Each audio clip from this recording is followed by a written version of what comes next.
महाराष्ट्र विधानमंडल का बजट सत्र शनिवार की शाम को खत्म हो गया। सत्र के बाद विपक्ष ने आरोप लगाया कि विधानमंडल का कामकाज चलाने को लेकर के सरकार गंभीर नजर नहीं आई। चर्चा के दौरान अक्सर मंत्री सदन में गैर हाजिर रहते थे। नियम प्रथा तोड़ने का काम हुआ। ये लोकतंत्र के लिए बेहद गंभीर बात है। विधानसभा में विरोधी पक्ष के नेता अजित पवार ने कहा कि इसलिए महाविकास अघाड़ी आगामी 2 अप्रैल से सरकार के खिलाफ संयुक्त सभा करने जा रही है। विधानमंडल परिसर में पत्रकारों से बात करते हुए विधानसभा में पवार ने कहा कि ऐसा पहली बार हुआ कि सदन में मंत्रियों की अनुपस्थिति के कारण बैठक स्थगित करनी पड़ी। सदन में मुख्यमंत्री, उप मुख्यमंत्री और मंत्रियों की उपस्थिति बेहद कम रही। कई बार जब ध्यानाकर्षण प्रस्ताव लाए गए तो उनका उत्तर देने के लिए मंत्री सदन में मौजूद नहीं थे। ऐसे में ध्यानाकर्षण प्रस्ताव पर चर्चा को स्थगित करना पड़ा। अधिवेशन जनता के सवाल रखने का मंच है। हमने विरोधी की भूमिका नहीं अपनाई। हमारी भूमिका सभागृह चलाने की थी, लेकिन सरकार किसी की कोई बात सुनना ही नहीं चाहती थी। सत्तारूढ़ दल को सभागृह और विधानमंडल की सीढ़ियों पर हंगामा करते देखा गया। ये लोकतंत्र के लिए ठीक नहीं है। सत्तारूढ़ दल ने कांग्रेस नेता राहुल गांधी की तस्वीर को जूतों से पीटा। इससे विधानमंडल की पवित्रता भंग हो गई। हमने अलग अलग माध्यम से महत्वपूर्ण सवाल रखने के प्रयास किए। अजित पवार ने कहा कि पुरानी पेंशन, एसटी कामगारों की समस्या को लेकर के सरकार कोई परमानेंट हल नहीं निकाल सकी।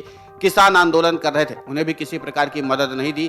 दादर में एक विधायक ने गोली चलाई, लेकिन कहा गया कि विधायक के रिवॉल्वर से गोली नहीं चली है, जबकि गोली विधायक के रिवॉल्वर से ही चलाई गई थी। हमने कई घोटाले का खुलासा किया, लेकिन सरकार ने उत्तर नहीं दिया। महाविकास अघाड़ी सरकार के दौरान मराठा मुक्ति संग्राम महोत्सव मनाने का फैसला हुआ था, लेकिन सरकार की तरफ से कोई हलचल नजर नहीं आई। प्रदेश कांग्रेस अध्यक्ष नाना पटोले ने कहा कि पहली बार निष्ठुर और बहरी सरकार देखने को मिली। राज्य के कृषि मंत्री के विधानसभा क्षेत्र में 11 किसानों ने आत्महत्या कर ली, लेकिन कृषि मंत्री ने जो उत्तर दिया वो सरकार के बहरेपन का उदाहरण है। देश के अन्नदाता का अपमान किया गया। हमारा सवाल यह है कि गतिमान सरकार तिजोरी लूटने के लिए है या फिर जनता की मदद करने के लिए है। आदित्य ठाकरे ने कहा कि सरकार फेल रही। राज्य को पीछे ले जाने वाले मुख्यमंत्री को जनता से माफी मांगनी चाहिए। ये पहली बार देखा कि सत्ताधारी दल के विधायक व्यक्तिगत टिप्पणी कर रहे थे।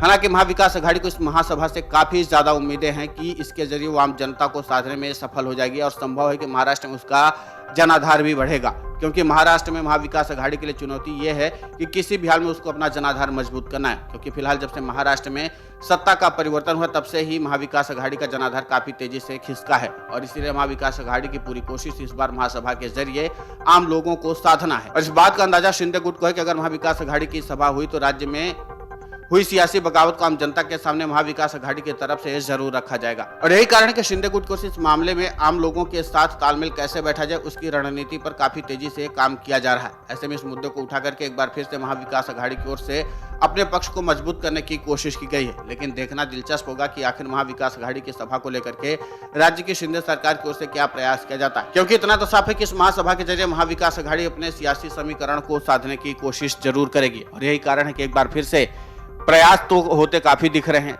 लेकिन देखना दिलचस्प होगा कि जिस तरीके का प्रयास महाविकास अघाड़ी की ओर से किया जा रहा है, क्या महाराष्ट्र की जनता महाविकास अघाड़ी की इस महासभा को उतनी गंभीरता से लेती है जितनी गंभीरता की उम्मीद यहाँ पर महाविकास अघाड़ी की ओर से की जा रही है। क्योंकि जाहिर सी बात है, जिस तरीके का प्रयास हो रहा है और जिस तरीके से सवाल उठाए गए हैं, उन सभी सवालों के बीच में थोड़ी सी मजबूती तो महाविकास अघाड़ी को मिली है, लेकिन ये मजबूती कितने दिन कायम रहेगी देखना दिलचस्प होगा। Video desk अमरउजाला.com। डाउनलोड करें अमर उजाला ऐप और पाएं खबरें लगातार।